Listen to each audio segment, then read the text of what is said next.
Salut, Jambo Eno, Botenabeno. Comme on dit ici souvent, hein, nous sommes tranche d'animation et vie matin. Bienvenue à votre tranche d'animation et vie matin.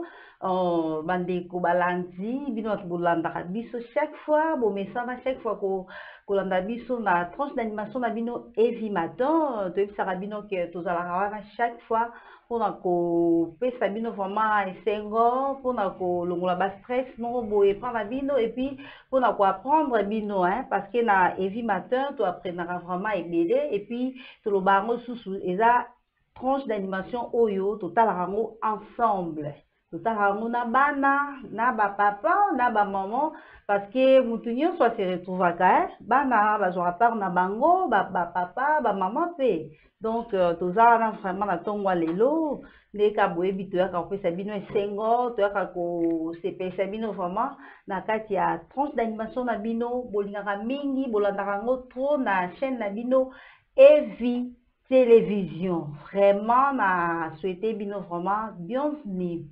lelo na tranche na biso toza vraiment na mamoloba moi ebele je crois toza mamoloba moi ebele to parler plus sur Bastis beauté. Je crois que mutunyo so azana posa ba bisera oza kitoko mutunyo so azana posa ba bisae nzoto eza bien donc na yebi que lelo boko zo vraiment lisusu ebele boko apprendre lisusu ebele ndenga bomesana ko apprendre vraiment na tranche na bino Evi matin oyo bolandaka ngo partout bozali. Nazanga mon côté, les gars, naïf bino. Nazanga mon côté, je crois que vous comprenez déjà. Mon côté, je crois que vous avez déjà compris. Je suis avec ma concert. Quand je dis ma concert, la tiré les places. Bino mon boye bika. Bon début de week-end, hein, parce qu'on est déjà vendredi là. Maybe déjà, week-end déjà, tu m'as dit déjà au bon ah non, naïbi ce qui bango free balingi bongo, il faut motivation et zalaka. Pour son motivation, ils étaient dans le salon monté. Ah non, c'est que yonde au sa motivation na place na bon. Tant qu'on a ça, télé vraiment, ndepena bo de la bongo. Non salon monté. Mais juste kaka na bengi bino na table, petit déjeuner na bino di matin déjà ils ont wana sina préparer bino café na bino na bien. Accompagné na moi motivation si bazo pesa yo nozo lela ngai yo zo lekelela ngai bo comprendre ngo lelo si bo pesa ki a pianga te de loko azo pianga te non sala ngote non et ça là bon moi bien to mayoka ngo donc il a musaka bango et puis la musaka de na comprendre déjà que ne yondo zwaka yango yondo zwela ngai o lekelela ngai non yango il a musaka bango car ça là bon moi bien. En tout cas, c'est ça mon chance aussi. Non, puis on semaine, et qu'on est en vacances. Oh, très chers téléspectateurs, vous comprendre, hein? Vous comprendre. Vous avez beau l'équipe, ma bonne casse. Moi, c'est que le lot raté. Ngali ngana ba maboko bank. Nani na ba boxer te. Les lots qui. Comment dans la ba maboko bank? Le quand vous voyez qui boxer bolinga ka sport yes. Bon, pas. Vous la maboko bank. Bon, je crois Bayoki prochainement. Maboko bank hein. Ça va. Comme salon comme ça on appelle. Waouh, tranche d'animation Evi matin, votre tranche d'animation, dengue to bino cœur. Il y a vraiment quoi apprendre bino. Dans les lots na bi ke besoin na bakaye na bino déjà, bakaye zali. Félicitations na maman oyo. Tozaki na bango dernièrement, bazaki na bakaye. Miso ba bengi ngai, oui ki ba bengi ngai. Ba bengi ngai. De bana malao. Merci, madame Marceline. Parce que tu apprendre belé, car le même jour, wana, naki na salle ya mofa. Na vu résultat. Ce qu'on a qui évité. Ce qu'on a qui peut trancher. Tout le monde déjà pour les lots, ils ont sous somme pour les cas ou les cas qui wana. Les lots dont on a vu que cahier nous ali, tek nous wana, bana miki na vu que botika ba mikolo calme. Parce que oyo est concerné bino vraiment mais penza tete moins de 18 ans ka ba plus 18 ans plus. Ok, nous allons prendre notre rubrique Instant de gloire. Comme vous savez ici, avant toute chose, nous allons beaucoup Nzambe parce que c'est lui qui nous donne la vie. Nzambe dit après Sibiso, Makasina, bon moi autour lelo, il y a beaucoup bakoufi, beaucoup batos na bango échanger parce que Nzambe a décidé qu'on soit bango, mais ngana yo après Sibiso souffle de vie. Après si sope makasi tala ka to tamboli to lobo bana bana to transport automatique to komi ebele pe ba bimi ba komi na ba place misala te une occasion ya opesa Nzambe merci na oyo asaeli biso na ndenge obatela biso. Nous allons prendre notre rubrique Instant de gloire avec notre confrère Semben Ngouma. Il va nous exécuter pendant 5 minutes et puis nous allons retrouver pour la suite de notre programme.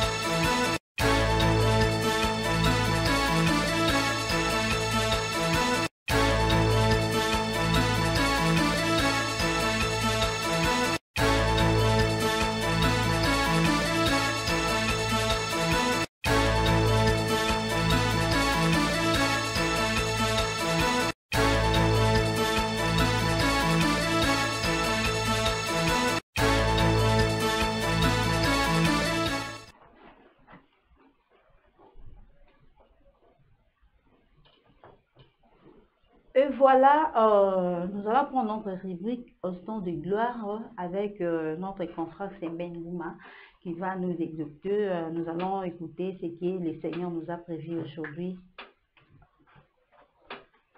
Merci beaucoup Marceline. Nous sommes très heureux d'être devant nos téléspectateurs pour leur présenter notre rubrique Instant de gloire. Notre partage de ce jour, nous l'avons tiré dans le livre des Chroniques 20-20. Nous lisons: le lendemain, ils se mirent en marche de grand matin pour le désert de Tekoa. À leur départ, Josaphat se présenta et dit: écoutez-moi, Juda et habitants de Jérusalem, confiez-vous en l'Éternel, votre Dieu, et vous serez affermis. Confiez-vous en ses prophètes et vous réussirez. Ce passage ici nous fait voir comment le roi Josaphat s'est confié en l'Éternel et il a exhorté le peuple d'Israël et de Juda de se confier aussi à l'Éternel. Bien-aimés, je ne sais pas, vous vous confiez à qui? À qui est-ce que vous vous confiez? Il y a de ceux-là qui ont leur protection, mais nous vous conseillons de vous confier en l'Éternel, en qui nous nous confions. Il se fait que chacun cherche une protection, chacun cherche la bénédiction. Il y a de ceux-là qui ont des pratiques, mais nous, avec l'Éternel, l'Éternel nous protège. Quand il nous protège, il protège notre santé, il protège nos entreprises, il protège nos familles, il protège tout ce qui nous appartient. Confiez-vous à ses serviteurs. Depuis la nuit des temps, il y a toujours eu des vrais et des faux serviteurs. Mais attention, vous devez d'abord savoir à qui vous vous confiez. Il y a ceux-là qui se sont confiés à des faux prophètes et qui ont péri. Jésus a dit, si un aveugle conduit un aveugle, tous deux tomberont dans une fosse. Tu ne diras pas que bon, moi je vais seulement à l'église, si ce pasteur-là a sa mauvaise vie, c'est lui, c'est bien. Mais quand tu tomberas dans la fosse, tu ne diras pas que bon, c'était un aveugle qui m'a conduit, mais tu es déjà dans la fosse. C'est pour cela que nous devons nous confier en l'Éternel. Les serviteurs de Dieu nous guide, parce qu'il y a toujours des vrais comme des faux serviteurs. Dans les temps d'Élie, avec les rois Akab, Élie était là, il y avait 450 prophètes de Baal, 400 prophètes d'Astarté, mais Dieu s'est révélé pour démontrer de quel côté il était. De la même manière, aujourd'hui, il y a ces serviteurs-là qui sont des loups ravisseurs. C'est Jésus qui nous prévient. Attention avec des faux serviteurs qui viennent vers vous avec la figure ou la peau des brebis, mais alors qu'en eux sont des loups ravisseurs. Pour bien comprendre ces choses, nous devons prendre le livre de Josué. Le livre de Josué au chapitre 1.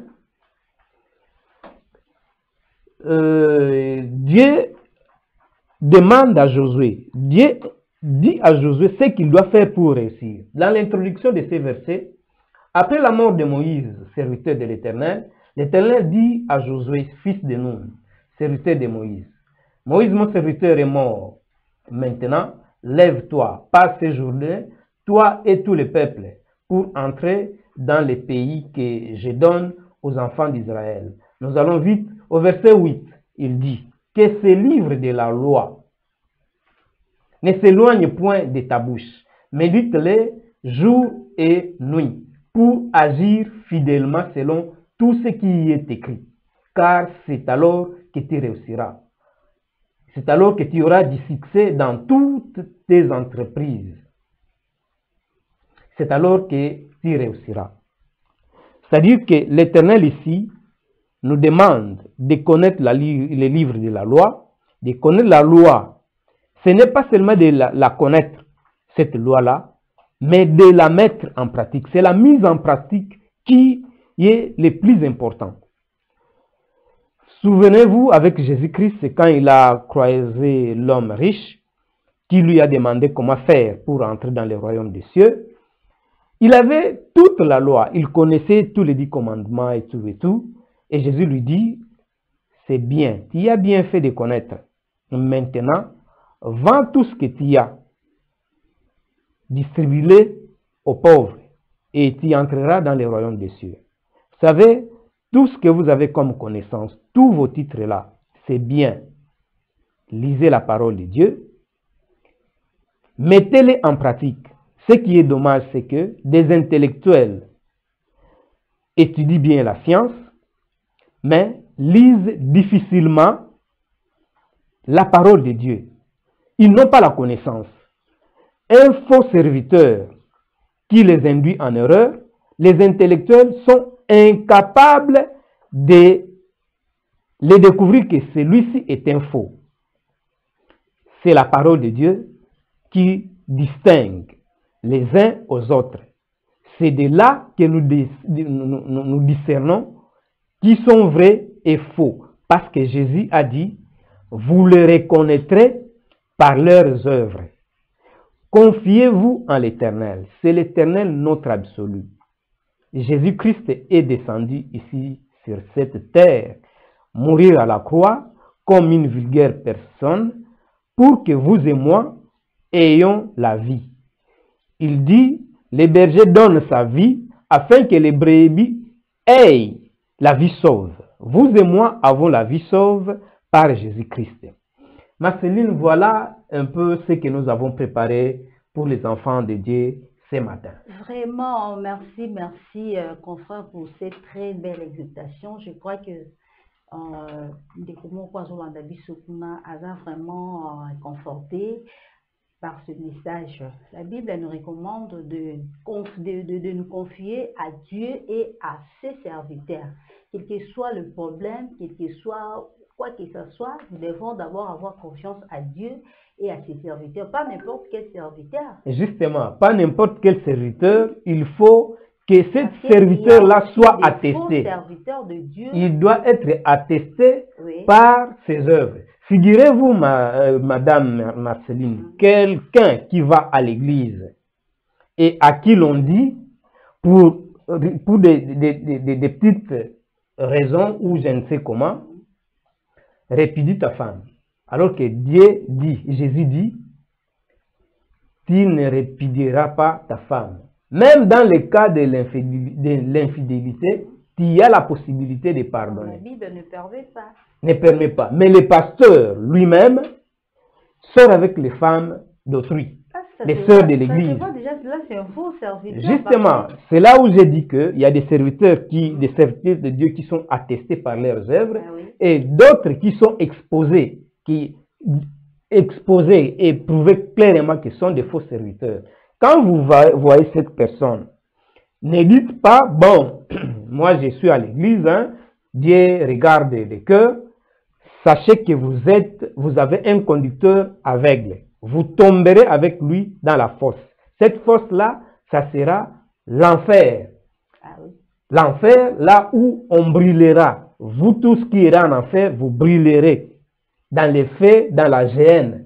Donc, fuyez les serviteurs mauvais, des mauvais serviteurs que vous voyez déjà faire des choses qui ne sont pas conformes. La Bible nous dit, la nature elle-même ne vous enseigne-t-elle pas? Si quelqu'un qui est païen peut être fidèle à sa femme, comment un serviteur de Dieu peut être infidèle, peut être ravisseur, peut être voleur? Et vous dites que bon, moi je vais seulement prier, c'est Dieu qui prendra son sort. Vraiment. Dieu prendra aussi ton sort parce que tu as choisi un mauvais maître, un mauvais conducteur. Vraiment, répondez-vous, hein, les faux serviteurs, hein, répondez-vous parce que votre sort, je ne sais pas si ça sera comment. Hein. Nous avons toujours confiance en notre Dieu, quels que soient les problèmes, quelle que soit la situation. Il faut toujours avoir confiance à Dieu. Dieu est la seule personne plutôt avec qui on peut partager peut-être votre vie de problèmes. Et ces serviteurs aussi, nous devons avoir confiance à eux parce que ce sont les représentants de Dieu. Donc, merci beaucoup, confrère, pour cette très belle exhortation. Je crois que... Je vous remercie, madame. Merci. Et merci à tous les téléspectateurs qui nous suivent maintenant. Merci, que Dieu vous bénisse. Amen. Qu'il nous bénisse aussi.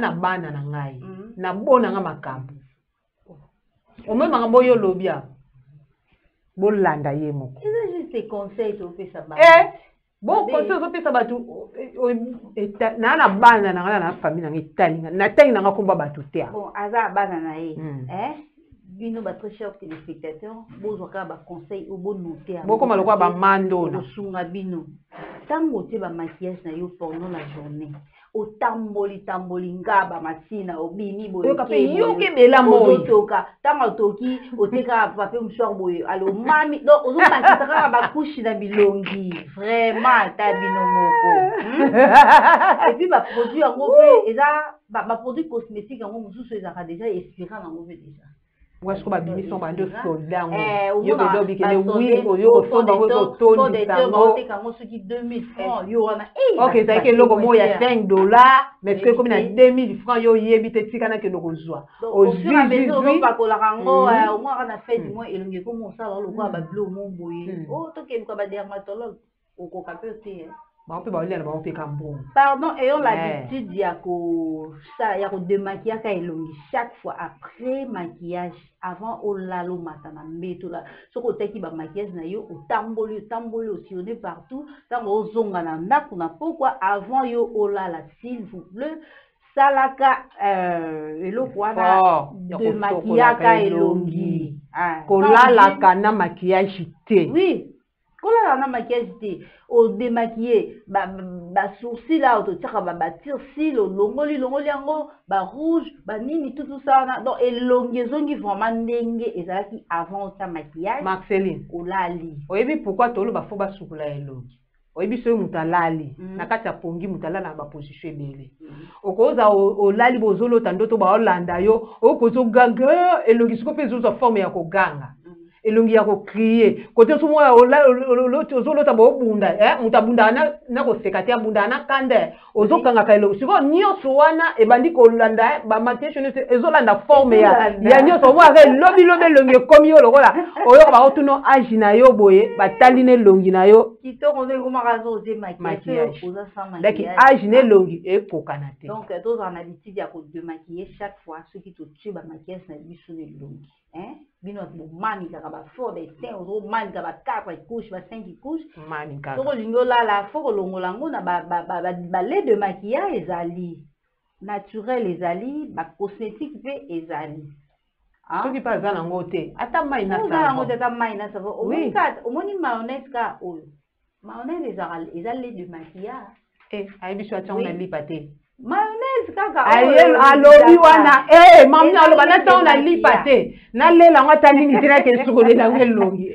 tala kompa wana ke na ndako na moko kolala ozi mayonnaise kaka otika mo mukie na loboko frotter ne elongi omona ma elongi etika lolisi ba maquillage nyonso wana otiaki omona elongi etikali osentir yo moko make pepele oyoki mayonnaise esaka mpona oliaka te tolongolaka yango kolala na ba maquillage te parce que bakushe wana ezobota ezobakisama wana esalaka poso no ebeba epuis baproduit yango mpe oyo osalela eza nango ya tantôt plutôt yango eza obekisa bino bilongi pamba yo donc kozala na habitude wana te ya kolalaka na bamaquillage faut kodémaquillaka elongi chaque fois avant olala. Deuxième conseil, il s'hydrater à l'intérieur et à l'extérieur. Yo me la main ni voici na melama le minima combien de fois avant na ya bona melimai na melimai na melama makasi na kolia na ngati pendant la journée na kozanga pe un temps mona na tela lelo côté mais na melimai olie mai omeli mai olie mai na sukoli pe mai na sukoli pe mai na zipe tirda na wando longola mai oye côté na banini na lie mai na melimai ya melimai suki wana te na melia oui Vraiment, tous en habitude, on met la maille mingi pendant la journée surtout. Il faut mettre la maille mingi trop parce que ils ont malamu na pour na biso pour na poso na biso. Surtout quand on mela ozo liquider par malade, quand tu prends beaucoup de l'eau, vraiment il y a l'habitude de prendre beaucoup de l'eau par jour, parce qu'il faut au moins 1 litre et demi. 1 litre de l'eau, c'est ça tata mokie yo lo olia kama yo bila mai yo faut ata ba 3 litres. Na rabena nini babenga herbivore tenga kaka omnivore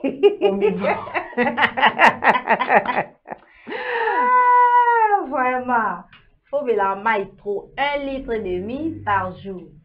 Na mala ji conseil classe on parce que ngana ni la maille rare faut ji conseil te omizueli conseil na mizueli conseil yangwana na mizueli conseil dans des bonnes notes ça combien en dans la maille trop et puis troisièmement il faut que ça la gommage trop yo ça la gommage wana pena ça la kala ah bon ngai nde naza boye Marceline na bana kosa na ngate soki eza bongo na sala ngo kala bino pamba ba couche kangama na elongi ebele o bakaka ba beauté na elongi bakaka or que faut ça la gommage tant que ça gommage on ezo lamusa ba cellule morte oyo eza na elongi on mona mutu tout ça tie beauté donc on bimaka parce que ba couche eza trop kangama na elongi c'est comme Marceline neti pe ngande lwa na sala ngabo na sala ngaba make-up ngana ba make-up ennemi de na ndia zabo na sona tie beauté na mo sona bimina ndia ba nyusu ba tala ngai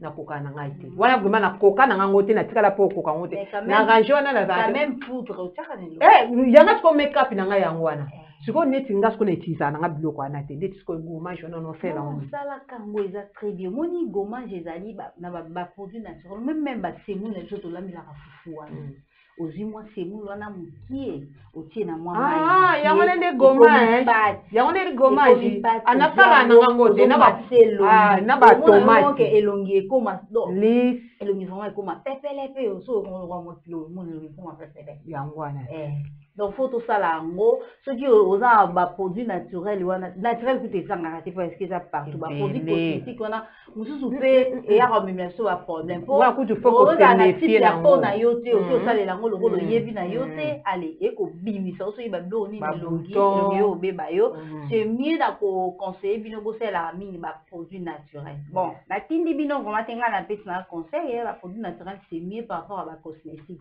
ba cosmétique est bien mais mieux mon araka ndenge ezozora ba moyi wana ba partout ba bozo somba lokwa pe ki paranango te omoni ka kozwi na yo c'est ce qui fait que ba teinture pe ya batu ebeba pe mieux donc ozwi kaka produit naturel c'est yango ezaka na ba inconvénient te ekobebisa ote osalelo omonte donc ozwi kaka semulu wana otie mwa osali lokwa mwa pate omase elongi na yo très très bien soki oza na mwa huile na yo olandisi huile na yo allez otie poudre na yo huile ya jane ntango oloba makambo oyo huile kaka eza bahydratant même bahuile d'olive wana même bahuile oyo topakola babebe bajonction bahuile eza ebele po mosu akende kozwa huile tolambela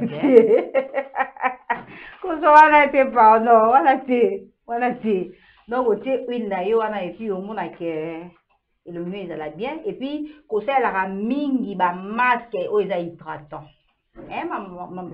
ça ba masque oyo eza hydratant ezalaka bien parce que epurifiaka elongi donc epetolaka donc enetoyaka vraiment visage na biso vraiment epurifiaka elongi na biso donc kosala te ke ozwa ba eloko nazosuligne nazotia point na ba donc obetaka mpena mokoloto eza mabe te produit mosusu yo omona kaka baosala publicité nango produit wana baosala publicité nango nga mpe naki esomba oyebi ndo oza na oyebi na type ya po na yo te oza po sec oza po sec oza po grasse po mix oyebi na yo te donc yo ozwi kaka ye omaniki elongi yo obeba et surtout mabe mpe eza mingi so tosala neti formation ya bamekaka yango te mwa osedistingue yango eza te mais yo ozokendeka bikendakenda eloko nde sikoyo ebomaka biso bakongole nde yango wana tolingi nde koapprendre eloko boye eza mpona boye osala ngo mpo ozala yo te yosala okomi kitoko opakola mafuta nini yo ale yo pe okende kosomba mafuta wana esimbi ekidiki eloko esimbi marceline ekesimba ester eza likambo ya po donc tosalelaka bamaske hydratant wana eza bien vraiment ekopurifie baposo na biso ma ya nini ya bilongi même na nzoto mpe batiaka maske oyebi même gommage mpe nzoto mobimba mpe ogommage ata masango kaka tolambelaka bafufu na biso wana eza gommage monene toyeba ngo kaka donc c'est ça un peu conseil yango wana en tout cas bosalela baconseil oyo topesa bino toyesaka bino chaque fois ke awa tomemelaka bino un plus na Evi Matin tomemela bino ba un plus soko landaka Evi Matin te s'il vous plaît na bondelio télécharger même Evi TV na téléphone na yo Android wana oza na Android non kotaka na Play Store au télécharger Evi Télévision oza na ba programme nyonso et puis Chombo, autant la télévision partout. Na Chombo. Télévision na Chombo. Evi TV na Chombo. On a ordinateur, on a tablette. Ata tablette wana mwana sa tela eka Evi TV. Donc biso kuna ba programme ko yo eza nango boyo te so bana moyen te moins de 10 ans ba ko tala te eza mabe na Evi TV eza pona batu nyonso. Et puis conseil mususu ezali il faut ça la sport trop. On a garder pour na biso ezala toujours lisse ezala propre faut ça la sport. Yo ça la sport. Marceline. Loba vérité. Na ko sala ta 5 ans na sala côté. Mais na ndeko sala ngopo kapena ndeti surtout to ne langa. Oui, ndeti pena to ne langa bona ndo kima na bandi mbangu na lengwe pa na biso ti na 20. Ngana ndo ya ti 20. Sport ezebele, saka ko kima mbangu. Nzango pe sili koti na sota na ete jidonde na te wande na okokate. Ngani makati ba sili koti na utbeno Joli, hein? Joli. Mkonsuto na ena singa to sata. Ba Ghislaine, ba gloire, ba tinyo toa. Da ba mona biso pena to ane ko sakana to beta pena sili kosi, o peut-être Coca-Cola trop. Et ça là qui est au garder toujours pour na yo lisse. Les conseils. Sport les karaté qui pour na ba mi bail. Non. Yo faut ça trop ça la sport. Ata na pang na bino ana ataka ndako na bino no tourner ngo panda ata 10 fois 20 fois mais nga na sala mingi na tongo na sala na lamuki na tongo so na lamuki moi osali okitu otomba mo ba physique wana moi makolo na osembola ngo ya bongo kaka ya bongo mais esala fona le kilo coach donc tout ça la sport trop. Moi, tant que ça, la sport trop, toujours garder poso. Notre vie, sont toujours lisse. D'autres bébés battent, poso et bébés battent, ils ont toujours lisse. Ça, l'expérience. Ma maladie, et qu'il n'a pas qu'on résout le risque de maladie, nous autres, on a bu. Ma muscle, ils ont fumé. En tout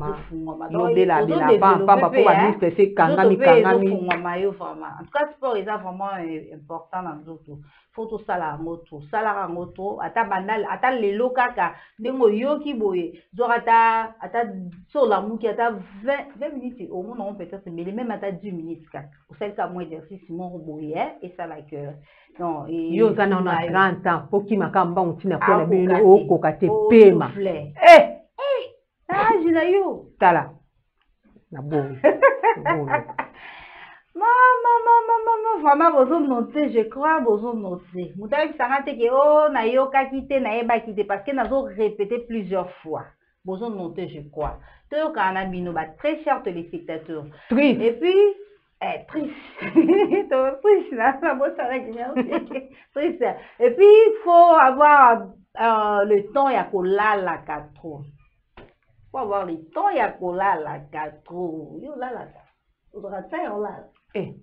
Kamu kira ndebo zaiki na semaine muma tana bisenu na bibina kimela mai ila lale na ngai non kola les heures kola la nga so na lala na ngai na lala peta kuna ya kola vraiment na lali penza na lali dozo kata ya kolala miza ya omoni kene na kola mbang alala ya lala na yete donc ye alala na yete azawana de 24 heures à 24 heures. Ok, aux autres détours, nous autres, c'est pas bien. Il faut prendre le temps de dormir pour que pose naïo et ça l'a toujours bien au garder à mon vie. Tu vois? Donc, ça la bien. Oui, au colapé. Et puis, même la bana. Faut la tout net pendant la vacance. Bana pena obligé 12 heures. Au teli ba ma air robot qui là. 12 heures déjà pour la 14 heures, 12 heures 14 heures bolamuki. Dans la muki. Donc sur là la trop pour la bien toujours li. Mayele pe fongwama. Mkolo mususa sengane mayele po nini. Pongia mo ikuta yebi mkula ayebi kutute. Soka bandika ka piata mayetolo. Nzetolo. Mama, azo senga kelelo, moko asiele kelelo. Mama la ngayo. Vous sentez Bandera le fana. Elle est là. La dame de fer. Elle est CP Vous sentir à moi, vous m'avez libéré quoi. Moi, na tongo borata kiango, bolo récupérant, na suka bolo récupérant, na suka. Obelo epesinga makasi ni. Obelo epesinga makasi na sauni. Auto mesanga ma pio. Vraiment maman yo dit ça vraiment en tout cas bah très cher téléspectateurs bah c'était il faut bazala causer la kaka ya mo babito yoka mo ata bondela ye. Okay. Bah chinois bah lobby la science se paye. Et ça science quel est le débat seulement bah il va au monde bon ça na ba. La eza malamu pongi eza bien et ko permettre yo ozana poso ya bien. Je crois que tozo yokana tokomi na 40e conseil c'est vous noter. Bon na za kuna te essentiel nga nazo loba na ngai mwana malamu azozwa okamoni ke aotika na ye mais ce que ebi eza bénéfique pour na yo tu dois prendre ça. Marceline ena bakisema ke lo mwa mbuke pour l'ensoula pour mais si Marceline a bu au produit na nzoto zo pakola ngala na le biscuit lo moka mbuke faut dans l'habitude mingi ya kolia kalia kango omonika céleri to lambela ba nzete na ngwana sozo liango mingi esola po aujourd'hui c'est blanc d'idée moni sozu on appelle ça basolo wana ya mobesu na nguba liaka mingi so liaka mingi esola po je crois bozui et puis conseil monsieur ezali il faut plus kozala ranase ya moi trop. Faut pas qu'on s'exposer sous le soleil. Yoza nata moi za makasi ona kara sa moi kaka boy ata para soleil o uzala ranango te makaya yo wana kaka boy na sa moi ozomi kauka na yo moi kasa zo bebisa poso te makaya buti makaya bon peut tata to chang pe na moi to ebi pende tani nyo ese ko ki déjà to ata na ya bisi moi na makaso bende na mompandi okimi no mompandi soit ozana para soleil na yo otamwa na faut aider yo ke moi ce que yo makasi moi zo beta yo makasi poso ebe baka surtout mingi banara ne longi longi nde mona makambo kasi yo munde zo moi yango nde suka ebe bisa yo kozala mingi na se ya moi il faut pas être toujours sous le soleil so yeba na moi ya makasi na make-up moi pe ekangisaka ke longi tun ali make-up pe la njango oka okomi na ba ride okomi na ba ride belé moule bête lorsqu'on a make-up on a dit que chemise à pembe maman na ngai donc tous à la raté mingi na se ya moi parce que moi ebebisaka ba teinture na biso. Vraiment, je crois que conseil oyo na yebi ke bozo noter yango nde bosa boboye sa biso kaka ke bosa les dernières de sarabino bosa les lango et apporter un plus vraiment et baki un plus mais toujours continuer toujours quand on a un programme na biso na ngaki tous on a moi pose moi moké pour que tant tozonga to sili simbala moko si je na biso to ngaki toujours instant a capella oyo tobi ezaka pona batu nyonso là déjà tofungula déjà ba porte na biso pour vous les artistes venez faire vos a cappella artistes comédiens aux artistes musiciens au monde où kena ko ganga na école wana za côté na bino wana ça oyeba ye mara soka ke akesokola oyo kausala ba a cappella ba wana ba biso te Bawana babiso. Vraiment. Vraiment la porte grandement ouverte. Bobenga na ba numéro eza affiché wana. Directement Max avant to les kana Insta capella na biso na on fait déjà appel na ba produit nyonso ba usine ba entreprise ba société oza na posa to sala yo otoza na partenariat to sala produit marketing ya produit na yo ya société na yo bomé kene mo na limwa ki na ina mela mai en cachette parce que mayo na mela boye ezate na ke ko mela ngo en cachette no ya ko bomba na donc siko yo il fait monana donc er yango yo espace ezali boya. Eh bien, nous allons prendre notre rubrique a cappella. Nous allons... Au Biki pour se rattraper. Pour le mettre déjà a cappella. A cappella, je dis bien a cappella. Au Biki. On va rubrique a cappella et puis nous allons revenir après.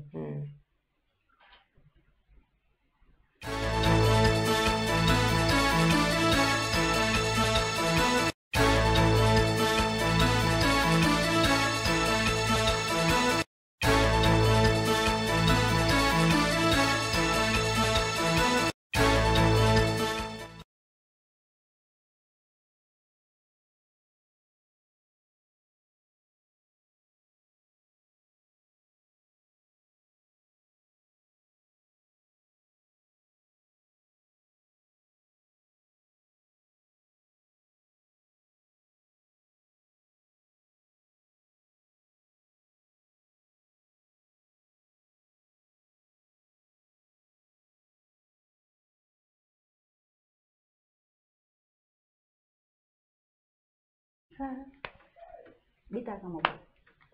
Luli babai, utula. Luli babai, utula. Luli babai.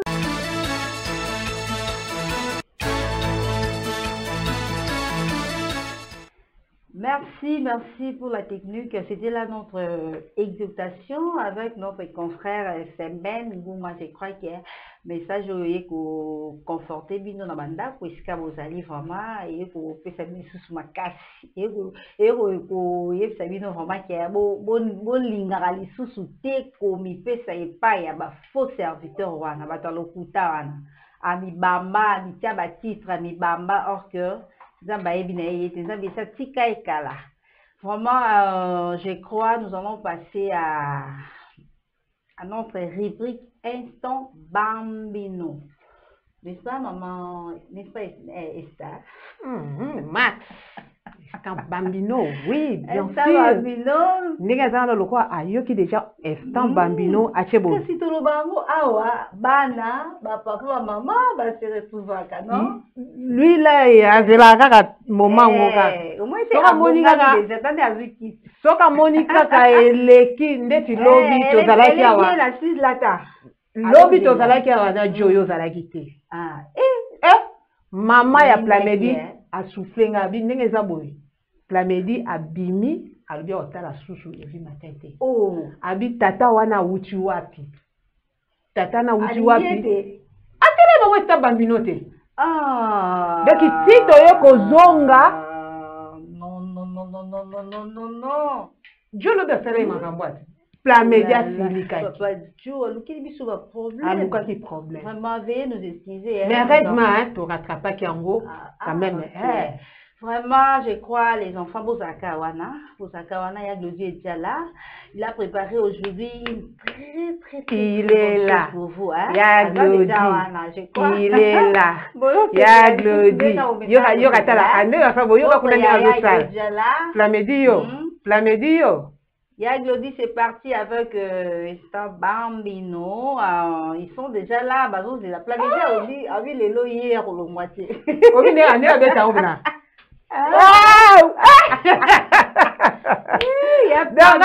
na kota na banda kuna bino na vandi pende na bakiti ti bo tala evi matin mamyo tele ka neunyo so bo sa na omona ne omoni Plamedi so tout à boy au moins mutano tout ezanga. Vraiment nous allons prendre Instant Bambino avec le yaya de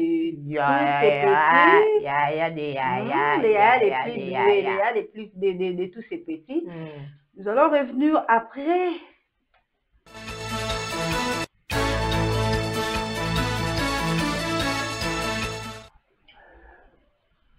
Salut les amis, bienvenue dans votre rubrique préférée Instant Bambino. Moi c'est Yaya Glody et j'ai toujours le plaisir d'être devant vous pour vous accompagner en cet instant si merveilleux. Ça c'est le moment de merveille, c'est le moment où nous partageons des belles histoires mais aussi où nous apprenons des leçons, des conseils venant de Yaya Glody. Vous tous, nos très chers enfants, nos fidèles téléspectateurs Bambino, le maman se sont dit, tiens, les enfants aiment tant regarder Evie Matin, et pour ça, nous n'allons pas les laisser comme ça. Yaya Glody, toi tu viens, tu vas tenir compagnie aux plus petits pendant la rubrique Instant Bambino. C'est pour cela, moi je suis toujours là. C'est vrai que vous êtes nombreux à nous suivre de partout grâce aux différents bouquets où Evie TV passe. C'est pour cela, à chaque moment, à chaque instant, j'essaie d'être plus polyvalent et plus bilingue. Comme d'habitude, notre moment Bambino sera combiné entre français et lingala pour la compréhension, la bonne compréhension en tout cas de tous. Depuis un moment, je vous avais dit que nous apprenions les histoires qui sont dans ces livres intitulés Histoire d'espoir. C'est un cadeau de Maman Ghislaine. Vous vous souviendrez que Maman Ghislaine aime tellement le petit qu'elle nous a donné ces beaux livres. Il m'a dit, Yaya Glody, avec ces livres, je suis sûr que les petits ne vont pas s'ennuyer et ils vont beaucoup l'apprécier. Et comme vous le savez, c'est un livre biblique où on apprend la Bible, on apprend les histoires de la Bible, en tout cas de belles histoires. La fois dernière, nous avons parlé de la création. Nous avons parlé de la création. Nous avons vu comment la terre a été créée. Donc, la création de la terre n'est pas venue de nulle part comme on essaie de nous le faire comprendre. Oh, la terre a été formée d'un Big Bang. Ici, ce livre nous apprend que la création de la terre est le fruit de la volonté du Dieu créateur. Je pense que vous aviez eu le leçon de l'autre fois et vous l'aviez encore parce que je sais que vous êtes tellement intelligent quand Yaya Glody dit une chose, quand Yaya Glody donne des conseils et des leçons, vous le maîtrisez. Aujourd'hui, nous allons apprendre notre deuxième partie dans ce livre intitulé La création de l'homme. La dernière fois, nous avons parlé de la création du monde. Nous avons aussi paragraphé ce qui était la création de l'homme. Maintenant, aujourd'hui, nous allons vraiment apprendre ce qu'a été cette création. Est-ce que les hommes sont descendus du ciel ou bien les hommes ont évolué? Nous avons commencé à être singes, puis par étape d'évolution devenir homme ou comment? Nous allons l'apprendre dans ces livres. Et sans plus tarder, je vous aime tellement que je commence directement à vous conter cette belle histoire de la création de l'homme. Dieu créa Adam et Ève.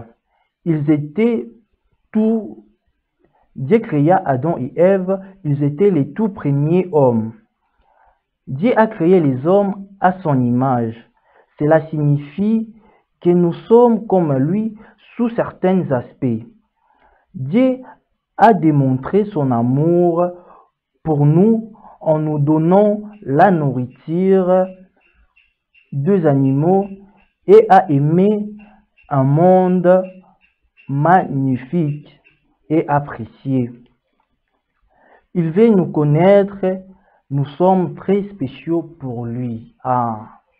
Nous avons appris la création et pourquoi Dieu nous a créés.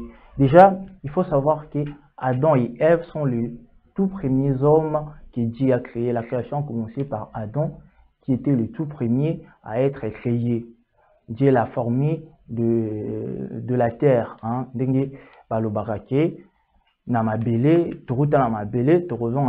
Je suis sûr que là où tu es, tu as déjà écouté cette expression-là. Ça veut dire que Nzamba Salabiso Amabele, il nous a appris, il nous a modelé comme, pour ceux qui ont des pâtes à modeler chez eux, ils connaissent comment modeler un personnage, etc. C'est comme ça que Dieu aussi a procédé avec nous. Azum Abélé, il a pris du sable, de la terre, de la boue, donc il l'a mélangé et ça ne s'est pas arrêté là. C'est là où tu verras la différence entre toi et la création de Dieu. Toi, tu peux juste modeler, tu fais un personnage, mais Dieu ne s'est pas arrêté là. Aujourd'hui, pour qu'on vive, on respire, il a fallu un plus. Et en plus, c'était le souffle de vie. Dieu avait soufflé sur les narines de son personnage, Adam et Ève, le tout premier homme. C'est ainsi que la création a commencé, la création de l'homme. Le tout premier homme a été créé ainsi. Qu'est-ce que vous devez retenir pour cette partie, cette histoire d'aujourd'hui? Premièrement, il n'y a pas eu d'évolution. En tout cas, la Bible ne confirme pas ces thèses-là. Donc, il n'y a pas eu d'évolution qui a fait que Dieu a créé en premier un singe. Et puis, petit à petit, le singe est devenu un homme. Non, ça n'a pas été fait ainsi. Donc, Dieu a commencé par créer le premier homme. Donc, nous avons commencé en étant hommes et nous le sommes jusqu'à aujourd'hui. Et qui est Ève? Ève est la première femme, si nous pouvons dire ainsi. C'est la première femme. Elle a été créée pour accompagner son compagnon Adam. Et ensemble, Dieu les aimait tellement beaucoup, un peu comme toi, comme tu aimes tes jouets. Mais nous ne sommes pas comparables aux jouets. Je te donne un exemple pour que tu comprennes. Un peu comme tu aimes tes jouets, tu aimes tes personnages. C'est comme ça aussi Dieu nous aime. Donc, l'amour de Dieu est plus grand que celle que tu accordes à tes objets. Et Dieu les aimait tellement beaucoup, il les a placés dans le jardin d'Éden. Et dans les jardins d'Éden, Dieu les a donné la nourriture. Ils avaient des animaux. Et la Bible, et même le livre nous renseigne que en ces temps-là, les animaux, tu pouvais te promener avec un lion comme tu te promènes aujourd'hui avec un chien. D'ailleurs, il y a même certains d'entre vous ont peur de s'approcher du chien. Mais à cette époque-là, Adam et Ève pouvaient jouer avec des lions, pouvaient jouer avec des éléphants, tous les animaux sauvages que nous connaissons aujourd'hui. À cette époque-là, ils étaient tellement dociles que Adam et Ève pouvaient les toucher, les jouer. Et même, c'est eux qui ont nommé tous les animaux que nous connaissons aujourd'hui. Ils avaient de la nourriture en abondance. C'est ce que nous renseigne le livre. Demain, nous allons apprendre la chute. C'est comme ça l'intitulé de notre histoire de demain. Nous allons apprendre comment les hommes ont passé de la gloire, de l'abondance qu'ils étaient dans les jardins à une vie que nous connaissons aujourd'hui.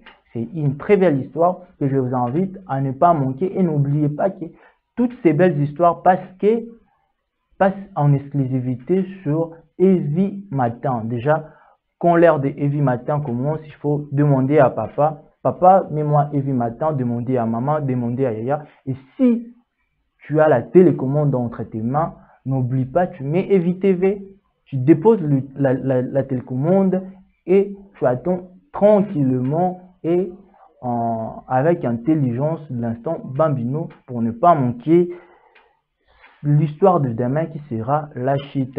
La leçon d'aujourd'hui, il faut savoir que Dieu nous a aimés et nous sommes créés à son image. Comment ça, à son image? Donc, le livre nous dit que dans certains aspects, nous avons été créés à l'image de Dieu l'Éternel. C'est tout pour aujourd'hui. Je pense que je suis même convaincu que cette histoire vous a plu.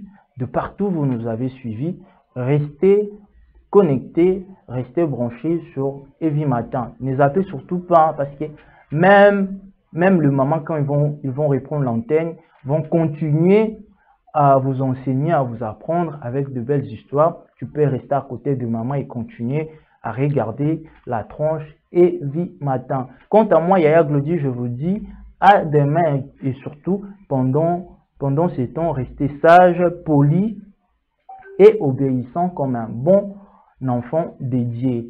Bye bye.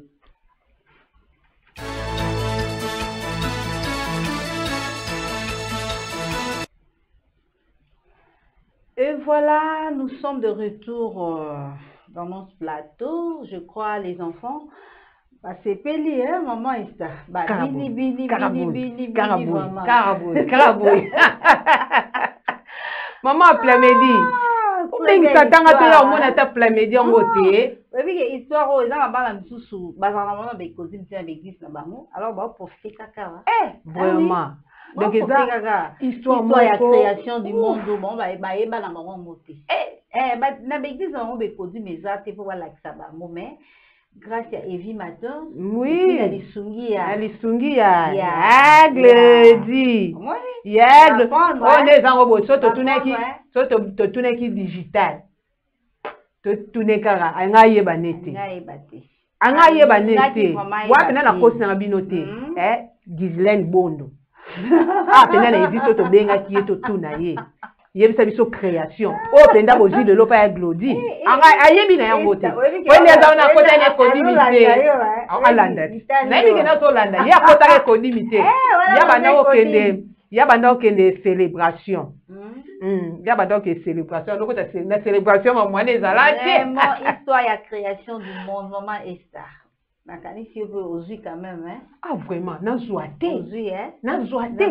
Na ya Glody na zoate. Na sepeli akeli babiloko ya ndenge na ndenge et puis na sima akeka azuna jeunesse wana moto na jeunesse wana bete biso na jeunesse wana pena ko wana nyonso ndenza babaneti création mais fait nango ayo tete sunza masuka kana banyama te banzete te bambisi te bamai te ayo talisa biso kela mwasuka nde ya wana eza mama plamedi tangela plamedi na jeunesse po ya zakamta tembe makasi plamedi na mama pana mama Esther la dame de fer. Non, yo talele pe yo oza vide no ana. Totali na jeunesse 1 te amataloka tokosi mama plamedi tangela plamedi na jeunesse 1 26 a comprendre. Donc nzambe ayokokela eloko asuka oya glodia beti lisolo nzambe ayokokela muntu. Ada akeli Ada lobi te lobi kuna te kaka ninga keli Ada nzambe siko akena apusene mo mukando tala banyama nyonso biloko nyonso banzeta avoka mibale banyama mibale siko tanga zongi boye Marceline atala ka danza ka ye moko de moi 30 minutes quand nzambe bete mo ba tu wana zonga bo Ada ka ye mo mutosola na zate mutosaka na zate jo ande lion kuna ba osakana éléphant oui éléphant éléphant si moi yo pourquoi bon tigre na tigresse yangwana te tigre na tigresse yo pozo ndima kaka kan babelo ni kana na kaneton na kanang te babelo poto duka ba na suka kanang yangwana kana kaneton na kaneton omoni na baki na ozwayo na baki na kozwayo kaneton bakaneton eza bana mudianikie omoni sikoyo tanga ye pa ada azaka ye moko isole mbala moko mpe ale asaleli ye mwasi asaleli ngai yo ngai nazali mwasi alobaki voici cette fois-ci oyebi poemi wana oyebi poemi wana yo bosa poemi yo bosa poemi oyebi na poemi wana ekoka nzambe te epesa nzambe bachar de corps vraiment je crois Adam nde mobali Plamedi omoni ye mususu ye akona rekodi te donc vraiment ya Glody avait raison kende asala instant bambino oyo po ba comprendre ba corriger malili langa français tout la mwisi ya zaza ngana yebi yango très bien pozo tuna kende na Plamedi aseki na Plamedi aseki na leki ya Plamedi to aseki ozo tuna o Ada so ezaki mwa mobali na yebi te bon Ada mobali Evi mama Esther bonde yo sikoyo okanisaki lokola nzambe akeli Ada lelo après lobi nde ayeba na ko créer Evi yango na babaka mobali le même jour nzambe akeli o comprendre onde lelo oyebi onde ka lelo Adam pongi et puis aye ko créer Eve na bakoti ya Adam mais oyebi on kaka lelo ba créer make le même jour c'est wana pena ko kosa te wa pena nga ndeti ndaza bona bana vérité na TV na bina vérité na yebi na ngate mais yo pena ko kosa te yo sopi yo bo wolola ye ok ebi ozo pota na so mama ekodi mazala ki abela longoli yango kala la visite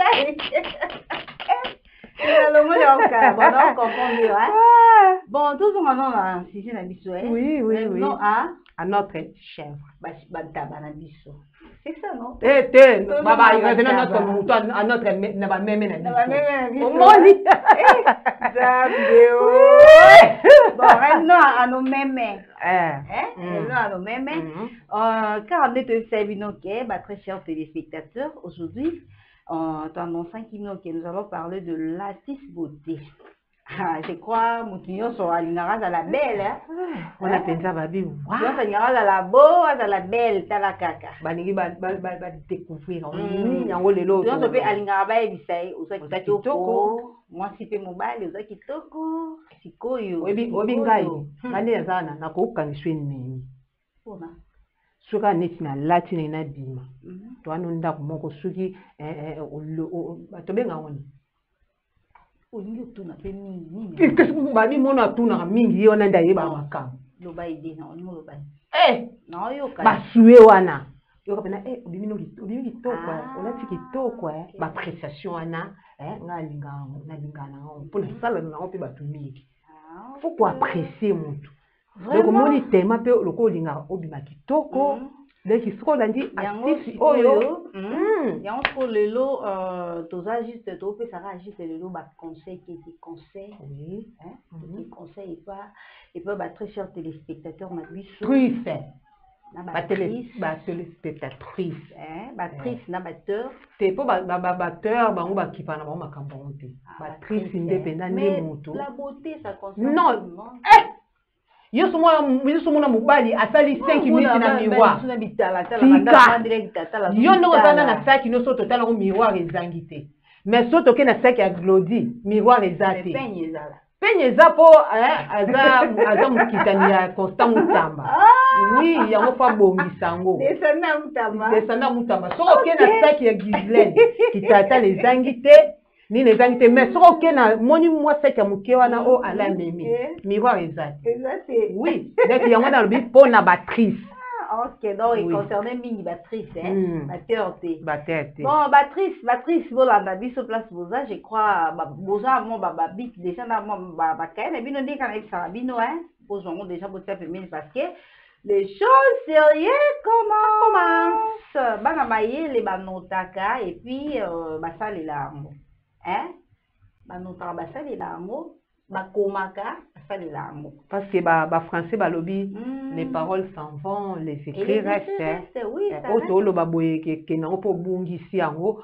mais soko ozonote esala bien vraiment tolobaki toloba lelo artiste beauté toujours informer bino batrice oui, batrice, la téléspectatrice. Comment okoki kosala pour que surtout pour na yo ezala très bien ezala ka lisse bato basepelaka nango na nzela il y a quelques conseils oyo to énuméraki to partager na bino lelo pour que ba poso ya nzoto na bino ezala ka bato bakamora bino kaka yango oyo ozala ka poso lelo ozala lokwa bebe boye nini osalaka nini zwa kaye na bik bon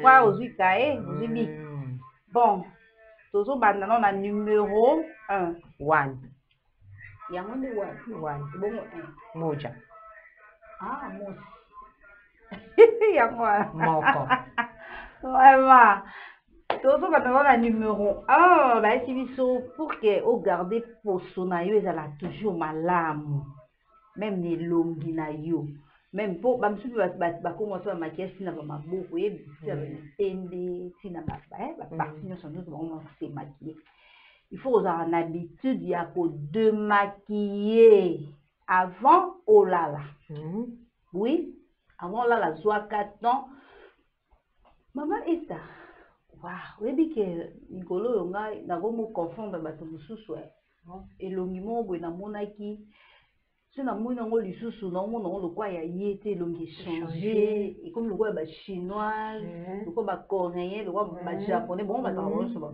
baforme moko boye nini makeup bamake-up bazotia bamisusu bazolanda procédure nango bien te ezobebisa bango babilongi omona moto okozala ne na minute aswaki eta make-up bokutani kuna oyeba esuki obosana ye okobosana ye wana forme on dirait ye te donc omona bafaux de te bazotia yango soki ndenge nini donc bamake-up wana et puis ezosalama na façon moko ya bien te omona do elongi bebi bakushi ya ebele bamamiki batie nano liquide batie poudre batie flûte batie susu solide bango belebele sikoyo na butu mpe na glycide olala ayeka bongo bango alali ok bongo te Donc on aussi ba biloko bon faut sokoler maquiller longi ozongi se longi na yo ndenge zalaki avant otia ba beauté donc au démaquiller on va ba les démaquiller ezali mais Marceline babi tout excès boto ah oui likamba ba make-up ba ko fane bi surtout eloko opesanga na kanda omona mwana ya 13 ans 14 ans 15 ans 16 ans amani ki make-up système de bon ya tikasima ya tikasima te ngakutu emba deka na rythme ka to landa kaka la te balanda ngate ba maquillage wana eza na ba fond de teint mususu oyo to salelaka misusu to sombango ba place mombo o sengeli te eza la bien conservé te donc ezo ba moyo wana efficacité na ngo ezosila ezusi ba rayon soleil mingi sikoyo yo ntango ozwa ngo omamiki ebimisi oyo lokola omiyebi na yo te misala ya sona babimi nawasika zule zoyamba zitowetu zule zoyamba zitowetu zule zoyamba zitowetu Mama Siska.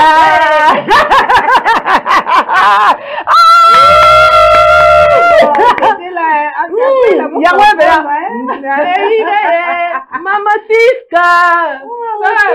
Mama Siska. Voilà. Donc, il y a moi tout dit, venez faire vos acapella, hein? Donc, ça, moi, bien, tout ça pour ça, la vie, vraiment.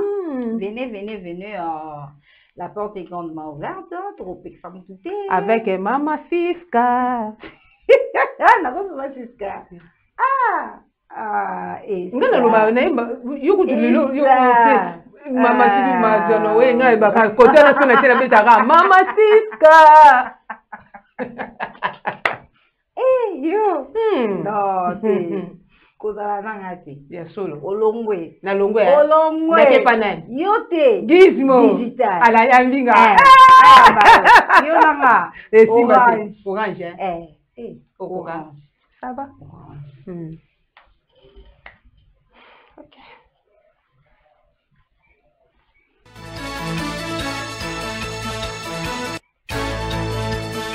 Voilà, c'était là notre instant a cappella.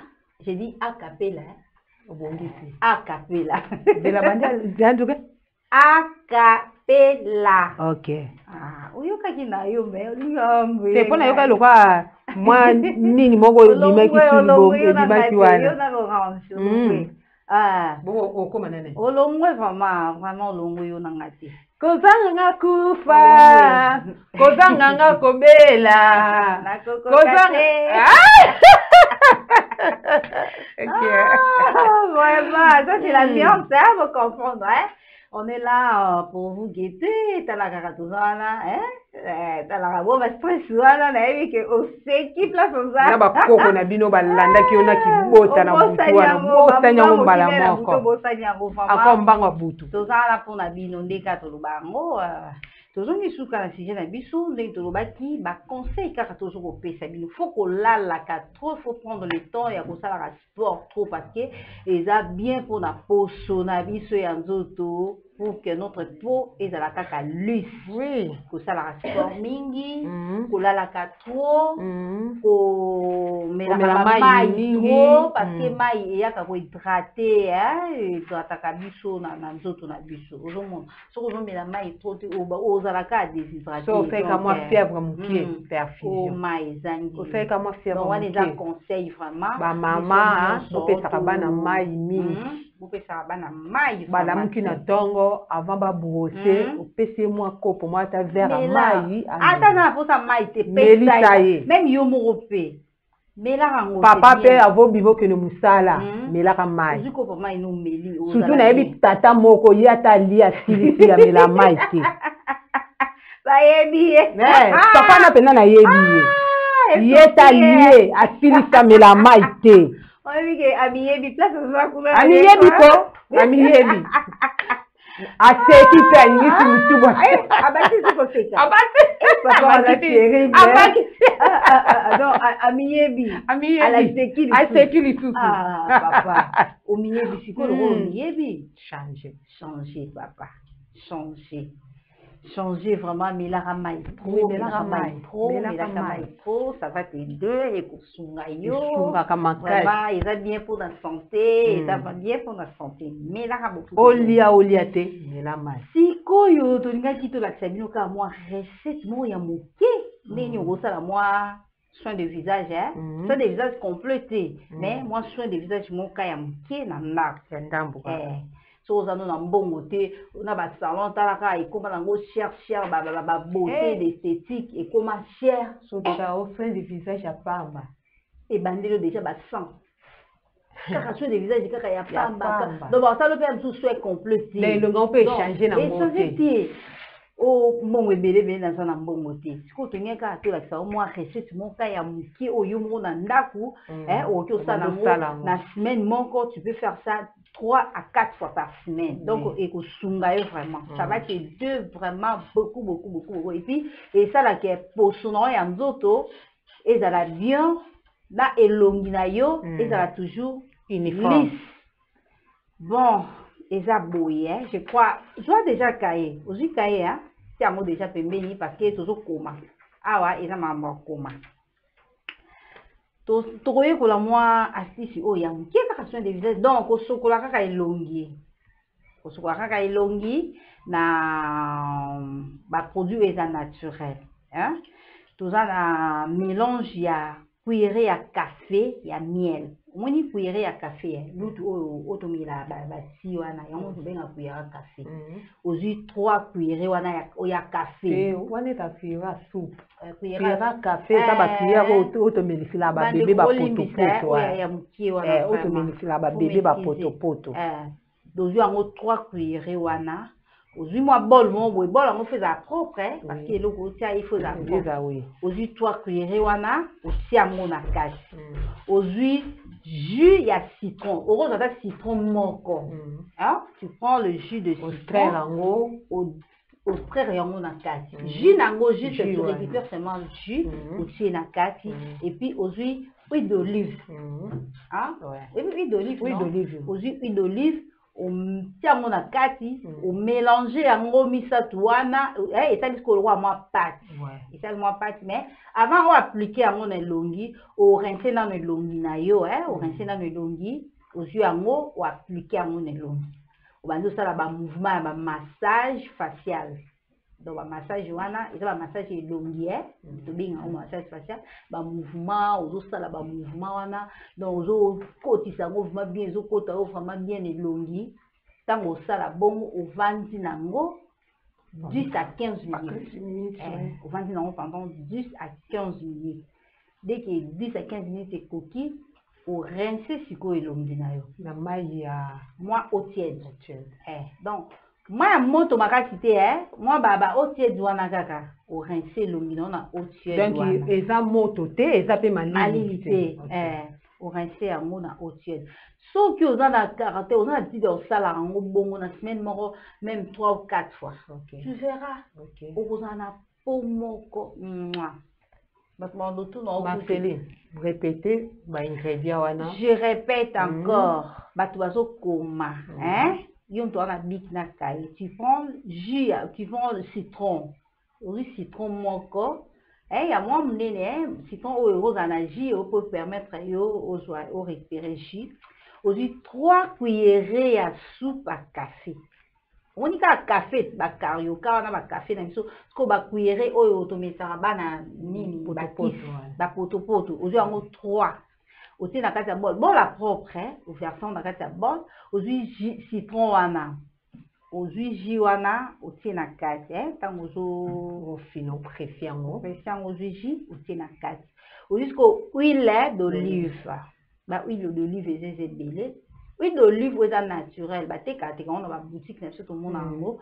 Aujourd'hui à ta bouchon en gros moko, donc quantité il y a café wana ou t'as la carte ligne zali là. Soit le aujourd'hui 3 cuillères il y a café, au cause appelle 3 cuillères wana il y a jus au tiers. Non, mais il y a l'autre. Citron, elle est belé maté. So, elle est belé et vous pouvez ça la bien parce que citron, il a acide. Il a acide. Citron, au lieu de moi, au diviser citron par deux. Ouais. Au récupérer la jus nango, aussi na kat il y a 3 cuillerées à café à noter. Après, au huile d'olive. On dit bouchon nango. Au bouchon wana. Otie na moi 4 bouchon. Donc 3 te le quoi comme mon konanda. Mon konanda. Je crois vous comprendre hein. Otie yango na kati, au mélanger yango et sali pâte, au mélangeant vraiment et sali pâte. Après avant on appliquer yango na visage na yo, ozuna no temps au sokole longi, les qui c'est longi na moi mai. Après on appliquer yango na kati ya longi na yo. Maintenant, Marceline, tant qu'on a quoi appliquer au système ya ko masser. On ça la massage facial net au massage longi non. On ça ba mouvement, hein, tu fais de mouvement. On ça ba mouvement, ba massage wana. On ça la ngo, c'est même muto za o ça la yo, muto o ça la so yo mo pe o ça la na ngo simple ba mouvement. Ce qui peut au apprendre même dans internet au quota au journal ni nous apprendre donc au salaire bon au salaire attitude on fait là en à par semaine tu fais ça au moins 3 4 fois par semaine au monde kaka au monde a battu des monde calme donc pour na yo ils a toujours lisse et puis bateau bazana bazana ba problème ya ba acné ba benga ngo ba buto mo boy saka o mona o mwindu boy o mona o mwindu bato benga o mi ba point noir na ba point noir sale la kape yango goma juana o mona ga yo monelo ye koma yo elenge ko bonga yo vraiment aucun na ofuta $100 te yo moko kaka na ndako zo sa ba soin wana vraiment ça la bâti c'est belé prochainement to yela novement carnet mo bato ba la sabino ndam et puis na ba type ya ba po to ça veut dire que so na po boye on fait la oyo et puis to la sabino ndenge nini okoyeba ke oyeba po na yo zalaka na yo za na po ni nga mixed. Ok, c'est bien. Et ça, tantôt grasse, tantôt ça sèche. Donc, mélange, on a bien en peau mixte. Et ça, même si on a la peau grasse. Et l'ongue, ça, comme fouta. Donc, on dirait muta pa koli mafuta wangila. Nous, peau sèche, peau kaou. Et kaou kata pa koli mafuta. Et ça, vitamine, il faut ça, la lait de beauté, ça, hydratant, parce que, bah, mafuta, on est kota. Donc, yo muto zaka na peau sèche, il faut pas kola mafuta wangila. Na mafuta mbika. O ndenge to lamba wangila o niki to finaka wangila li beaucoup récupérer wana o ba no pakola c'est ça donc mais cas vraiment que on a l'habitude ya ko salela ngo au mona ke o peut sa biso raison je crois bande ko bolanda biso vous comprendre déjà maintenant nous allons prendre notre rubrique sport avec notre confrère Joël. Je crois il est déjà là. Les amoureux de sport, je crois, bozo zela déjà, les lots nouvelles ni les apuna.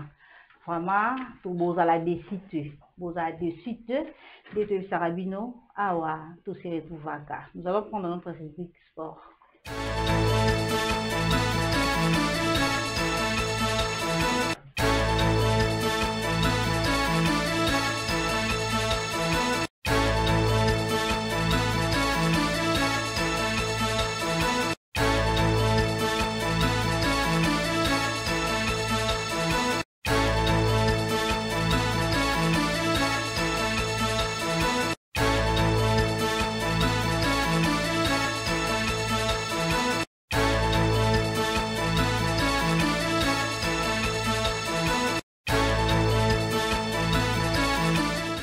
Eh bien, voilà, comme je vous avais dit que nous allons prendre notre rubrique sport avec notre confrère Joe. Qu'est-ce que vous avez prévu aujourd'hui pour les amoureux sportifs de Evie matin? Effectivement, en sport, il y a eu plusieurs événements sportifs hier soir.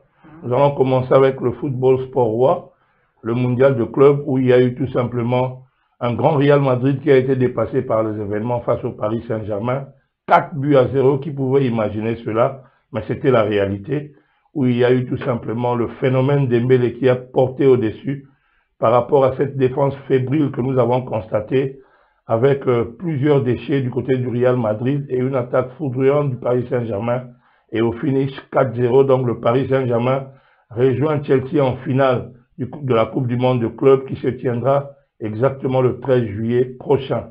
Et au même moment, nous continuons avec les différentes compétitions de Wimbledon Tennis qui évoluent également, sans pour autant parler, mais c'est une réalité. Wimbledon évolue et ils sont déjà en train d'évoluer vers les demi-finales où nous avons vu tout simplement les différentes rencontres hier qui se sont déroulées avec la victoire des 4 challengers qui sont sortis du lot. Sabalenka qui est premier tennisman sur le rang mondial aujourd'hui, qui est tout simplement en train de faire une démonstration illimitée. Et ça a été encore prouvé hier. Et nous allons tout simplement vivre des événements ce soir avec les demi-finales hommes qui a été aussi incarné hier. Djokovic qui a tout simplement encore une fois été à la hauteur et il a joué face à l'Italien.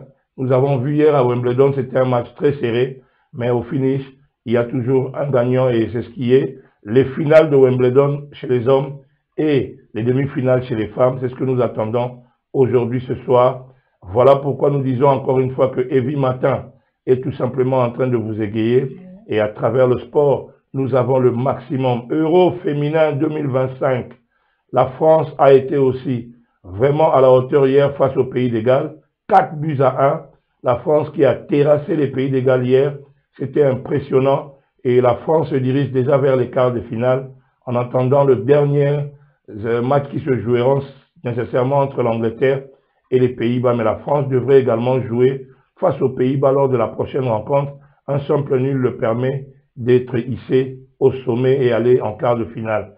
Il y a la saga Lyon. Lyon a eu de justesse à se sauver de la relégation en 2e division suite aux problèmes financiers, où Lyon a été tout simplement par la DNCG française vécu avec des dettes et Lyon s'est échappé grâce à l'arrivée de la financière qui a tout simplement pris le club en dernier ressort et elle a tout simplement donné ce qui était d'avantageux pour Lyon.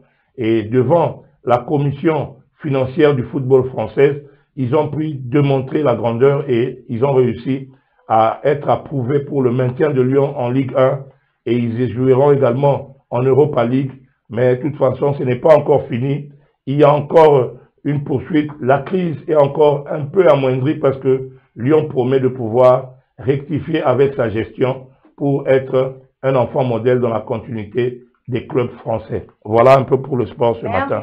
Merci, confrère Joé, très chers téléspectateurs amoureux de sport. C'était là le news de sport, hein, je crois, bon, c'est lié, hein.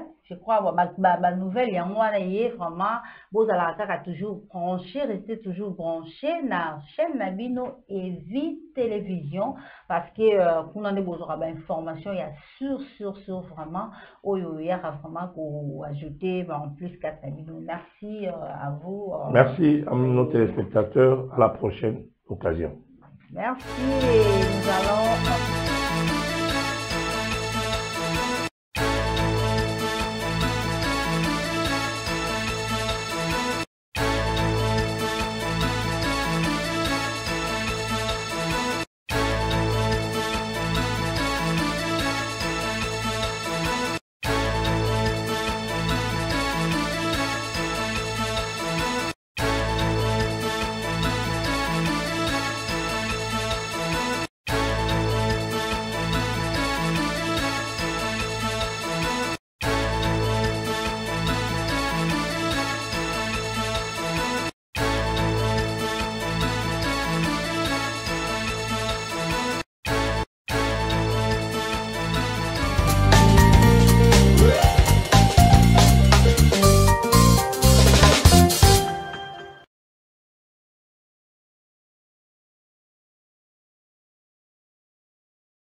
On a combo tout le bango chaque fois.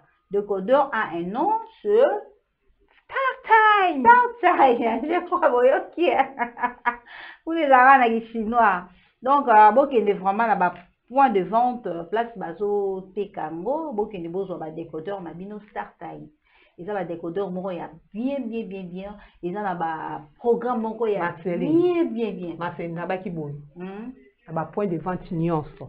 Et fika nyonso bazo teka ba décodeur ya banzungwa mayoto. Yo fiko kota tuna Start Time. Ba décodeur ba banzungwa mayoto yo oto bande kusaka na ngoto kusaka ba mike mama ke wenze asomi ba biloko pa lamba na nzungwa solo biso to pe ba banzungwa biso mayoto bon sika na ba décodeur mususu ane za banzungwa mayoto wana siko yo fiko koti ko tuna nzungwa liyoto te oya munoko ya obalia na munoko kodo te ya dudu te obalia benana munoko wa solo tuna de décodeur Start Time. Donc tangana comme préciser parce que voilà on peut ça yo nzunga liyoto okeli ona munoko duku yo sala scandale kuna na nzunga bolia ona munoko duku donc tuna décodeur ils ont na combo to bakango ils a Start Time décodeur ya bien à nous ils ont na prix moko abordable catégorie ya mutu nyonso ozana nango na ndako na ye soko ozangi yango okamusanga donc mutu nyonso ozana nango na ndako na ye kende na ba point de vente kende kozwa yango eza très bien et puis vous trouverez Evi Télévision aussi là dedans na kati ya décodeur Start Time.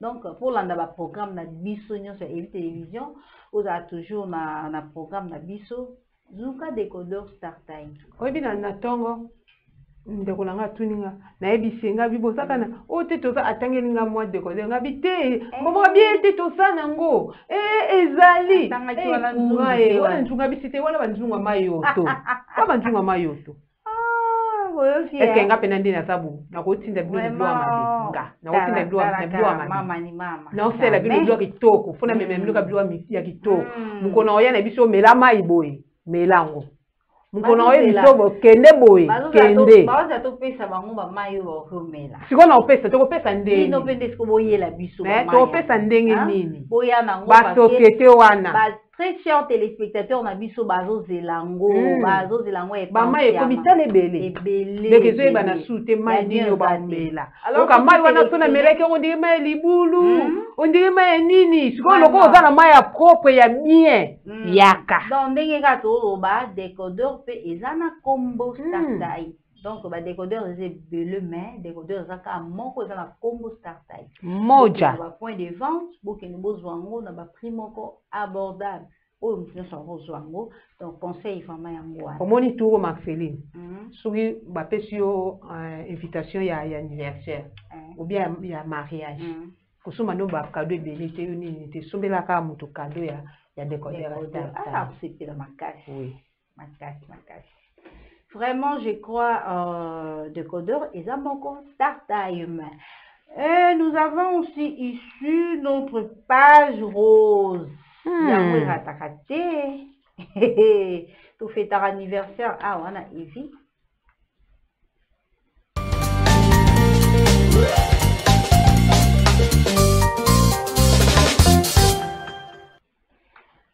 Oui, voilà, nous avons ici notre page rose. Manani wana ngana linga ngobo na lingela obinde na lingela no sango no ndeni chebu na ngana kebu te na ngana kebu sikoyo te Marceline uyo undi obosani na osana ngana kikongo te nazongela onanwa tozonga nanwa ça va zela non zela. Nous avons ici notre page rose qui fête leur anniversaire aujourd'hui. Oh, banani. Diana, tokelan. Bon, tout ça là-bas, anniversaire na biso. Toujours souhaiter un joyeux anniversaire à tous ceux qui fêtent leur anniversaire aujourd'hui.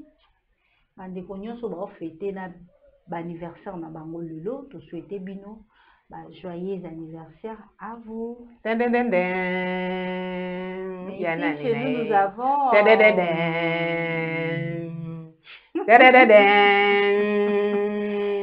à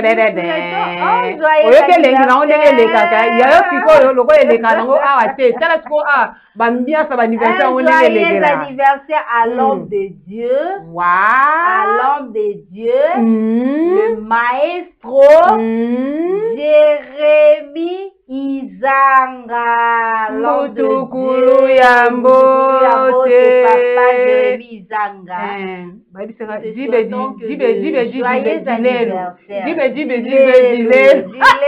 Joyeux anniversaire à vous, Papa Jérémie Izanga, l'homme de Dieu, un homme exceptionnel, le mari de maman Nela Izanga. Joyeux anniversaire, vraiment, Zambé a baki, c'est là, les sous-sozanga qui n'en voulons pas baki, c'est l'io, Zambé vraiment a mes maillots de gloire en gloire, hein.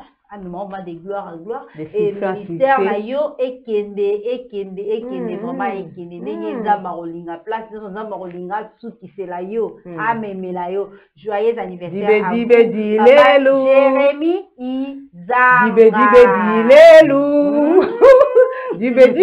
dilelu Papa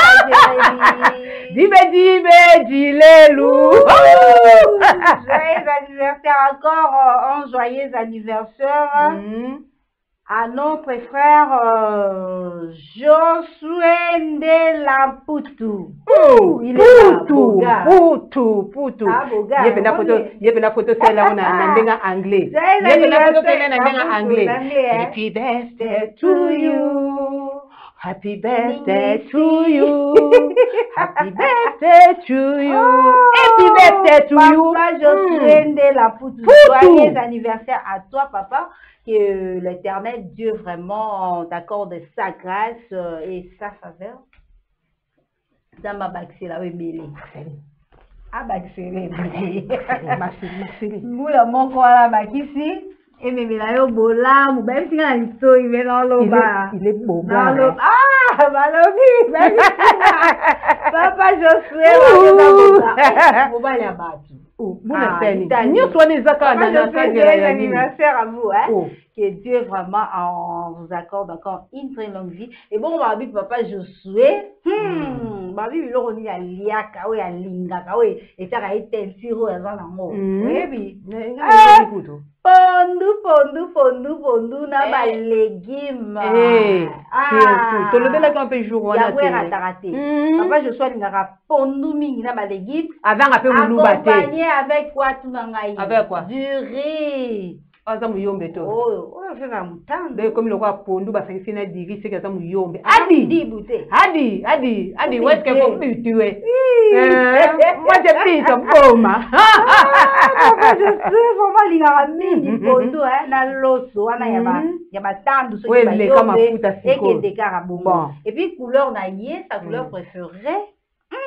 Balobi bleu, oui. Couleur à l'eau là. Balobi bleu. Il y a une couleur à bleu. Il y a l'eau là. Balobi bleu est représentant. L'eau là. Richesse.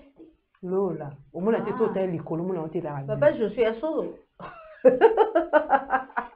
On a bien richesse, elle a une couleur bleue, donc couleur préférée naïe et ça bleu. Donc il y a la couleur bleue, à ta silica, ce qui a monia au carabon. Ah, Boukani Malamoro, couleur bleue. Vraiment, papa, je suis, que Dieu te bénisse. Et bon, mon sport naïe préféré. Tout n'a ranini. Alinga ranini. Kasi américain. Hey! Il y a un monier pas à la. On dirait comme une reine. On dirait comme une reine. Ah. Pour nga pena catch américain ni wala pena ngome ni reine. Tu peux appeler quoi ça fait kabon. Catch américain. Fallait to yeba sikoyo. Fallait to yeba sikoyo. Catch préféré na yena catch américain na yé. Fallait tinde la biso oyo kaka ngome ni reine. Joyeux anniversaire à vous, Papa Josué, vraiment, que l'Éternel vous accorde encore une longue vie et une santé de fer. Tozoya kuna. Tozoya joyeux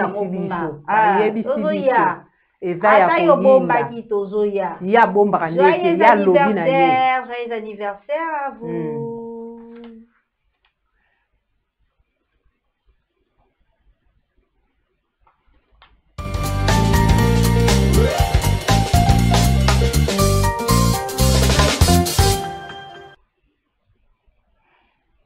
voilà, c'était là nos anniversaires, hein, parce qu'il se fait tard, on a vu son anniversaire. On a moni toujours qui est vu sur quoi atterrir, atterrissage, on a décollé, to décollaki, tomati, to kotina mapata. Ce qui te tient, bah très chers téléspectateurs, ce qui te tient, oui, c'est que to komio atterrissage, to comme la piste. L'aéroport ni. Nani. Nji. Te, to kitela na kabe ya kamwanga.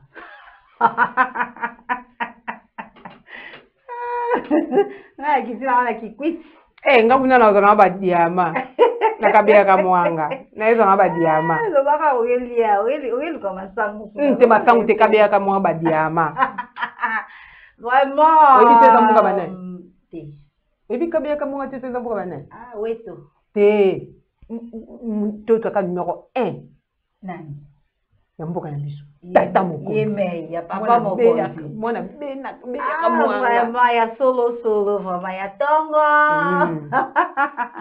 Vraiment, to komi na suka ya tranche d'animation na biso évimateur lelo. Je crois, très chers téléspectateurs na biso, boza vraiment ya kosepela.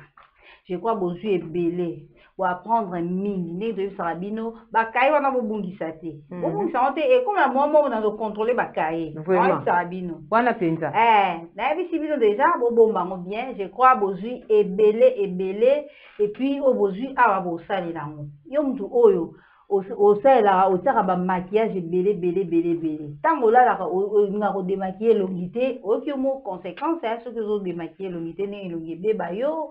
Donc, je vois qu'à temps, il y a pour démaquiller le lalaka mingi, salaka sport trop, ils ont melaka mai mingi, melaka mai mingi, au moins 1 litre et demi, hein. Liaka nguba mubesu, na ba sola mubesu.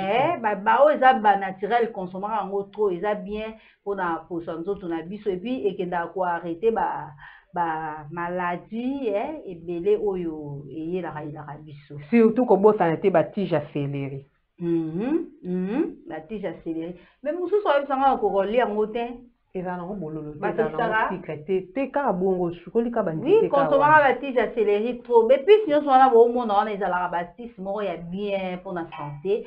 Vraiment, na osepela mingi ceux qui n'ont pas eu bengi nga boyo singa tala conseil pesa tout ça les en autant de combien ça langa moi bien je crois que boyo karabiso ne ka to ba boyo karabiso to comme il a biso dans suka et à tranche d'animation na biso vraiment nous allons retrouver demain pour une autre numéro